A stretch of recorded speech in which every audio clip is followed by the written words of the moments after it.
Assalamualaikum warahmatullahi wabarakatuh. Perkenalkan, nama saya Muhammad Fajran, NIM C1C019107. Di sini saya akan menjelaskan materi tentang sistem pengendalian strategik, penekanan pada pengendalian keuangan dengan dosen pengampu Bapak Yulisman SE Messi AKCA. Langsung saja, yang pertama yaitu Responsibility Center. Adapun Responsibility Center terbagi menjadi yang pertama yaitu pengertian pusat-pusat pertanggungjawaban. Pusat pertanggungjawaban atau Responsibility Center adalah suatu unit yang dipimpin seorang manajer yang bertanggung jawab terhadap aktivitas yang dilakukan dalam unit yang dikelolanya, yang bertujuan untuk mengukur dan mendorong kinerja unit organisasi dan manajer unit yang bersangkutan. Yang kedua, manfaat adanya pusat pertanggungjawaban. Yang pertama yaitu sebagai basis perencanaan, pengendalian, dan penilaian kinerja manajer dan unit organisasi yang dipimpinnya. Yang kedua, untuk memudahkan mencapai tujuan organisasi, memfasilitasi terbentuknya goal concurrence, mendelegasikan tugas dan wewenang ke unit yang memiliki kompetensi sehingga mengurangi beban tugas manajer pusat, mendorong kreativitas dan daya inovasi bawahan sebagai alat untuk melaksanakan strategi organisasi secara efektif dan efisien sebagai alat pengendalian anggaran. Adapun jenis-jenis pusat pertanggungjawaban, yang pertama itu pusat pendapatan.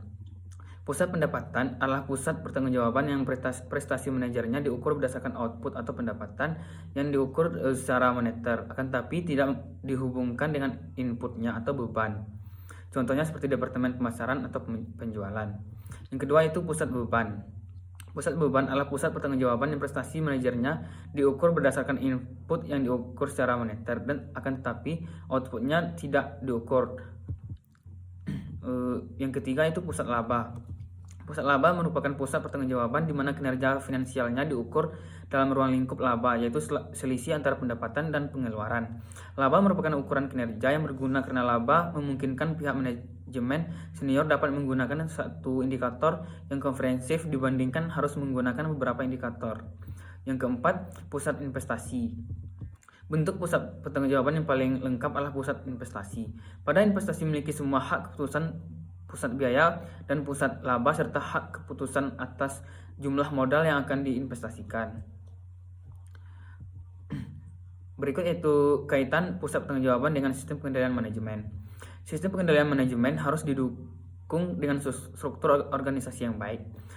Struktur organisasi termanifestasi dalam bentuk struktur pusat pertanggungjawaban. Pengendalian manajemen berfokus pada pusat pertanggungjawaban karena pusat pertanggungjawaban merupakan alat untuk melaksanakan strategi dan program-program yang telah diseleksi melalui proses perencanaan strategi. Yang kedua yaitu ROI, RI, dan EVA. Imbalan hasil atas investasi atau ROI yaitu suatu ukuran kinerja yang biasanya dipakai oleh pihak manajemen guna mengambil keputusan investasi. ROI dapat dirumuskan yaitu ROI sama dengan laba operasi dibagi set aset operasi rata-rata. Dari rumus perhitungan di atas, laba operasi yang dimaksudkan merupakan laba sebelum bunga dan pajak, dan aset operasinya merupakan total aset yang digunakan untuk memperoleh laba operasi. Yang kedua, laba residu atau RI. Laba residu merupakan hasil dari pengurangan laba operasi dengan presentasi minimum dari biaya modal dikalikan dengan modal yang dipakai. Laba residu positif berarti divisi memperoleh lebih banyak dari biaya modal minimum. Laba residu negatif berarti divisi memperoleh laba sedikit dari biaya modal yang minimum. Yang ketiga yaitu nilai tambah ekonomi atau EVA. EVA merupakan laba operasi setelah pajak dikurangi dengan total biaya modal tahunan. Apabila nilai EVA positif, perusahaan mampu memperoleh tambahan kekayaan. Tetapi jika nilai EVA negatif, berarti perusahaan tidak mampu mengelola modalnya dengan baik. EVA menekankan pada laba organisasi setelah pajak dan biaya modal aktual. Para investor lebih memilih penggunaan EVA sebab mengaitkan antara laba dengan jumlah sumber daya yang dibutuhkan untuk mencapainya. Yang ketiga yaitu transfer pricing. Transfer pricing adalah suatu kebijakan yang diatur oleh perusahaan untuk menentukan harga transfer atas suatu transaksi, baik harga atas barang, jasa, harta tak berwujud, ataupun transaksi finansial yang dilakukan oleh perusahaan. Transfer pricing terbagi menjadi beberapa bagian. Yang pertama, tujuan penerapan transfer pricing.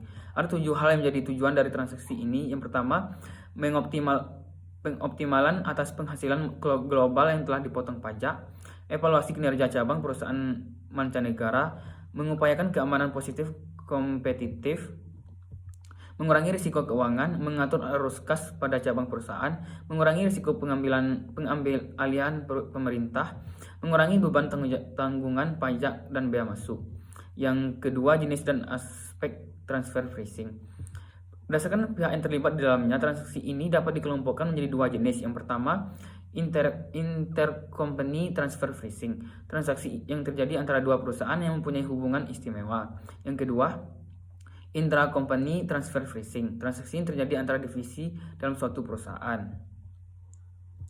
Yang ketiga, motivasi transfer pricing di Indonesia. Karena adanya beberapa motif yang diketahui pemerintah telah memanipulasi harga ini, perusahaan diwajibkan oleh Direktorat Jenderal Pajak untuk melakukan transaksi di dalam luar negeri. Hal ini dilakukan untuk menyusun dan menyerahkan dokumen penetapan harga transfer sesuai dengan kebijakan pelaporan yang ditetapkan. Yang keempat yaitu shared service allocation.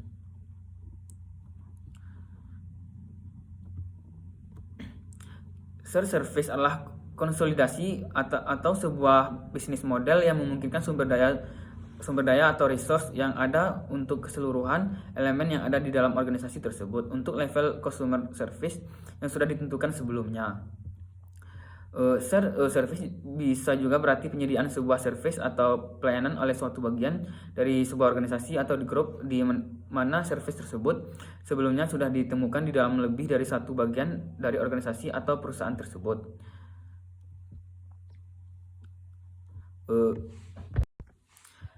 Mungkin sekian penjelasan dari saya. Apabila terdapat kesalahan, saya mohon maaf. Saya akhiri dengan wassalamualaikum warahmatullahi wabarakatuh. Terima kasih.